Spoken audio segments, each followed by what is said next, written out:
exemplo, cara, meu devocional foi uma droga. Foi terrível o primeiro dia, porque imagina, a gente solta a galera ali 10h30 da manhã, fica até meio-dia e meio, quase 2 horas de devocional, olhando um na cara do outro. Não rolou, não desenvolveu. E aí? Galera, ninguém fala nada, você pergunta. E aí? Cara, isso é horrível. Isso é muito ruim. Bom, aí tem duas coisas. Sobrou muito tempo. Usa esse tempo pra, sei lá, conversar e conhecer os caras como pessoas. Se alguém joga Fortnite, se alguém... Bom, Fortnite é do momento. É do momento isso. Na temporada passada era aquele do castelinho, que você tem um martelo. Minecraft. Agora é Fortnite. Na próxima a gente pode ser um bom de guerra. Pode ser Mario Bros. Pode ser Mario Bros. Voltou, né? Ele retorna. Então você tenta conhecer os caras como pessoas. Beleza, se isso acontecer, legal, você se aproximou mais. Se não, não fica ali se martirizando porque o negócio não deu certo, porque na sua cabeça não deu certo. Às vezes a gente não consegue falar aquelas 2 horas, mas isso não significa que Deus não está trabalhando no coração, ou mesmo que o cara não foi impactado. Muitas vezes ele está em silêncio, ou ele não falou, porque ele está pensando no que você disse. Então, se precisar encerrar mais cedo, encerra mais cedo, não tem problema isso. Não precisa torturar eles e ficar 2 horas ali fechadinho. Mas o mais importante é você ter a consciência de que quem está fazendo o trabalho é Deus. Você se dedica, você conversa com a sua dupla, tudo bem, isso é ótimo. Ao final, a salvação e a conversão tá nas mãos do outro cara. Se for bom, você não se orgulha por isso, você fica feliz, mas você... Entender que a obra é sempre de Deus, né? Sempre de Deus. Se for bom ou se for ruim, é de Deus o negócio. Agora, se for ruim porque você não planejou, aí é outra coisa. Aí você se martiriza com responsabilidade e prepara para o outro dia. Mas, João, esse negócio de planejamento é bacana. Por exemplo, a pessoa, ela preparou um devocional cheio de versículos bíblicos, cheio de esquemas doutrinários, de teologia concisa. Chega lá, nada funcionou. Pegou outro lado. E a questão dessa flexibilidade, de ter aquele feeling, né, no devocional? Como utilizar isso? Como que a gente usa isso? Primeiro, a gente tem que ser muito versátil na forma de conduzir. Versátil, cara, chique. É uma palavra bonita, eu aprendi ontem. Eu estava assistindo um filme. A gente tem que ser versátil no sentido de que, para algumas pessoas, usar o termo propiciação é muito claro. Para outras pessoas, se você fala propiciação, você está literalmente falando grego. Até pecado. Pecado. Mas a pessoa não... O que é pecado, né? Pensa, a gente fala que Jesus vai voltar do céu. Na cabeça de um monte de gente, é Independence Day, vai descer uma nave e vai sequestrar todo mundo. Todo olho verá, mas como? Se a Terra é redonda? Não sei que você queira. Creio que a Terra é quadrada. Plana. Aí, nesse caso, são 2 coisas para corrigir. É verdade. Mas, assim, na forma de conduzir, o que é recomendado? Que você trabalhe o conceito e alie o conceito a algum exemplo, alguma dinâmica, a algo que clarifique o que você está trabalhando. Porque só abordar a verdade a partir de um lado, isso é muito complicado, porque tem gente que não consegue enxergar daquela maneira. O John Stott tem uma frase bem legal, ele fala que uma boa pregação, ela é como uma casa. Tem concreto, a parede, e tem a janela, que joga luz sobre aquilo. Uma boa pregação tem a sua carga conceitual, a gente não pode abrir mão disso, mas ela tem exemplos, ela tem dinâmicas, tem algum tipo de recurso didático que joga luz sobre aquilo. E uma dica que é legal é, se você perceber que usar o versículo bíblico está deixando o negócio confuso, usa uma história sua, usa um elemento da cultura pop, da cultura que o cara está incluído, por isso conhecer o cara é muito importante. Se você... Quando a gente fala o cara, leia-se menina também, né? Leia-se menina. Isso é outra coisa também. Veja que eu só estou usando masculino, isso é um grave erro. Machista. Quase eu seria preso na minha faculdade. Quando a gente vai falar, você tem que tentar na sua linguagem incluir o maior número de pessoas. E uma dica também, gente. Às vezes a gente Às vezes não, a gente está dentro da nossa vida e dentro da nossa vida nós temos as nossas experiências com Deus, os nossos pecados e as nossas tentações. Então, por exemplo, para mim, mentira pode ser um negócio terrível, orgulho não. Mas pro cara lá que tá ouvindo, ou pra menina que tá me ouvindo, orgulho pode ser um negócio cabuloso para ela. E mentira, ela não tem problema. Então, na forma de lidar, a gente tem que ser muito flexível e trazer a maior quantidade possível de exemplos e de conceitos para deixar o negócio muito claro, né? E aí a pessoa entender. Uma coisa bem didática, por exemplo, nos devocionais, são as perguntas. Você vai receber, e todos acampantes vão receber, um caderninho de devocional.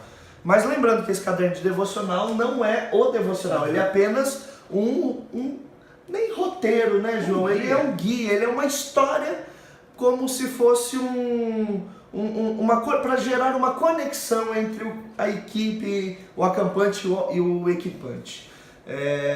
Mas as perguntas, elas são desafiadoras. João, como fazer perguntas abertas? Porque o grande desafio da pergunta é: vocês acham isso e isso? A pessoa, isso, sim, não. Aí você espera Qual que é o esquema da pergunta aberta, João? Você que é um professor e... Nossa, pergunta boa essa. E não é uma pergunta aberta. E não é fácil essa pergunta. Não é fácil. Vamos usar, inclusive, a pergunta que o Davi fez aqui pra gente pensar nisso. Porque no devocional, gente, você fazer perguntas, você está conduzindo ali o pessoal para uma linha de raciocínio. Então, o que você tem que ter em mente? Qual linha de raciocínio você quer chegar? Se você perguntar assim, quem aqui conhece Jesus? Gente, no Brasil você tem isso, o Papai Noel do lado de Cristo, no Boulevard, todo final de ano. Uma pergunta boa, ela tem que ter um verbo claro e um objetivo claro, tá? E ao mesmo tempo essa pergunta tem que levar a uma progressão. Então, por exemplo, não é assim, você conhece Jesus? Todo mundo conhece, mas o que você conhece de Jesus? Veja que mudou o negócio. Eu estou perguntando com o objetivo de fazer eles falarem, o objetivo que vai me conduzir a algo diferente, porque a partir do que eles vão me falar sobre Jesus, eu vou montar alguma coisa e eu obrigo eles a uma resposta mais do que sim, conheço. Então veja que uma pergunta boa, aberta, ela é uma pergunta que mas conduz o cara a dar uma resposta sobre de fato o que ele acredita. Não sim e não. Perguntas sim e não são válidas, mas elas param ali, né? A menos que você venha e faça outra coisa. E o que é legal, Davi, numa boa pergunta, é que isso é uma dificuldade que eu tenho. A pergunta ela tem que ter um sentido muito claro. Se eu perguntar, por exemplo, para você, como Jesus... deixa eu pensar. Aqui, ó. Como que Jesus pode criar o mundo? Eu vou ouvir muitas respostas disso, mas eu mesmo não sei onde eu quero chegar com isso. Então a pergunta ela tem que ser clara para quem está ouvindo e clara para quem está perguntando. Senão ela acaba te engambelando, você fica confuso e se perde. Mas o uso de perguntas é muito didático e importante. Então formule com sua dupla, com o seu trio, as suas perguntas, né, João? Sim. Algumas coisas que talvez você pode ficar com dúvida, por exemplo, eu posso levar algum material e distribuir entre os meus acampantes, o meu grupo de devocional? Pode. Tem gente que faz caderninho, leva caneta, tem gente que já levou no pendrive, no notebook, vídeos para ilustrar. Faça, abuse e use os recursos disponíveis para você a desenvolver o tema também do seu pequeno grupo, né, João? Outra coisa é que tem muita gente que desanima já no início, né? Tipo assim, vai se basear a partir do primeiro encontro e acha assim, agora já era. Se esquece que tem até sexta-feira, né?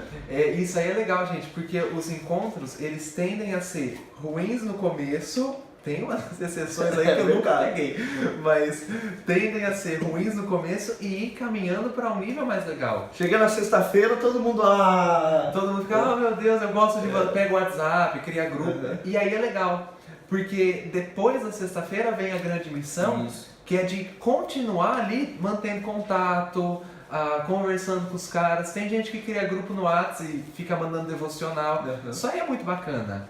Outra coisa é que o devocional não é só no período da manhã. O grupo pequeno que você terá lá, isso é importante ficar bem claro na nossa cabeça.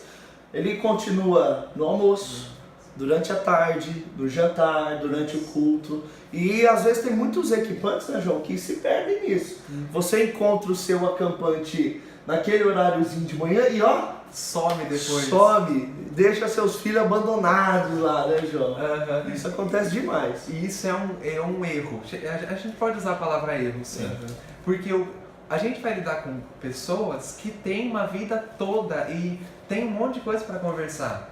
Se você se aproxima delas, você tem recompensas muito legais de ouvir histórias de pessoas, poder orar por pessoas, poder fazer uma amizade legal. Agora, se você não se aproxima e fica no seu grupinho, mesmo que não seja um grupo de equipantes, você fica com os acampantes que você tem mais intimidade, mas você não se aproxima de algumas pessoas, você está perdendo uma oportunidade muito legal que Deus colocou pra gente. Sim. Então use todo o tempo possível. A gente tem que ter essa cabeça de que tá ali para servir o outro cara e ouvir o outro cara. E a recompensa disso é gigante, não na noite de testemunho, mas em você ter uma história para contar de um dia que você foi e edificou a vida de alguém. Isso é muito legal. Maravilhoso isso. Inclusive, esteja sensível à voz de Deus, porque pode ser que durante um devocional Deus o leve a desafiar alguém em receber Jesus como Salvador, né? Então não tenha medo ou vergonha de desafiar o seu grupo, falando assim, olha, tem alguém aqui que ainda não aceitou Jesus? Quer aceitar hoje Jesus como único e suficiente Salvador de sua vida? Isso é um ambiente seguro para isso, né, João? E pode acontecer, como já aconteceu várias vezes também. Sim, a gente está num acampamento cristão. Cara, isso é muito legal. Porque não tem problema você falar de Cristo, as pessoas já estão indo ali com essa consciência. Então fale de Cristo, quando puder. Paulo ele fale em tempo e fora de tempo. Né? Isso é importante. E eu acho que para finalizar, sempre na sexta-feira anterior ao acampamento, toda a equipe já se reúne na chácara. Então aproveite esse tempo de sexta, sábado, domingo de manhã, para alinhar com a sua dupla ou com o seu trio aos detalhes que ficaram faltando dos devocionais que você já deve ter preparado, já tem na mão, já deve ter conversado alguma coisa. Finalize ali, já veja, por exemplo, puxa, onde que a gente pode fazer o nosso grupo, né? Vai ser no campo, vai ser no quiosque, vai ser, né? Porque aí você ganha tempo no outro dia com isso, não ficar pensando, onde a gente vai, né? Já sonha com o lugar, isso é muito bacana, gente. A gente costuma identificar e percebe hoje que o devocional é o grande ponto do acampamento. Né? Isso que o João falou é bem verdade. Começa assim e ele vai numa crescente. Tanto é que é fácil notar, eu que sou chato, ou o Rodrigo que ficamos lá chamando o pessoal para entrar, para o almoço, para finalizar as devocionais, que a gente percebe que quanto mais avança a semana, mais atraso acontece. Isso é maravilhoso, gente. É que o devocional está bombando e está funcionando. Mais alguma dica, João? Olha, Davi, eu acho... tem só mais uma, gente. Para aquela sexta que o Davi falou antes, não é pecado você compartilhar o que você está fazendo no seu devocional com outras duplas de devocional. Por exemplo, eu sou dupla do Mateus. Eu não preciso fazer daquilo ali, da nossa estratégia, um segredo absoluto pra gente bombar. Não, é legal compartilhar porque vão ter dias que tratar o tema do devocional que está no caderninho vai ser mais difícil. E aí você troca ideia. Isso é bom porque fluem ideias, fluem conceitos e aí a equipe toda fica harmonizada. E uma outra coisa bacana para o devocional é que o devocional ele é tão importante que ele não pode estar desconexo dos outros dias. Então na terça, vê o que o pessoal achou da segunda. Sim. Na pregação de quinta-feira, vê o que eles acharam de quarta e tudo isso. Assim você vai costurando o devocional à temporada. E isso te ajuda a se costurar ao devocional.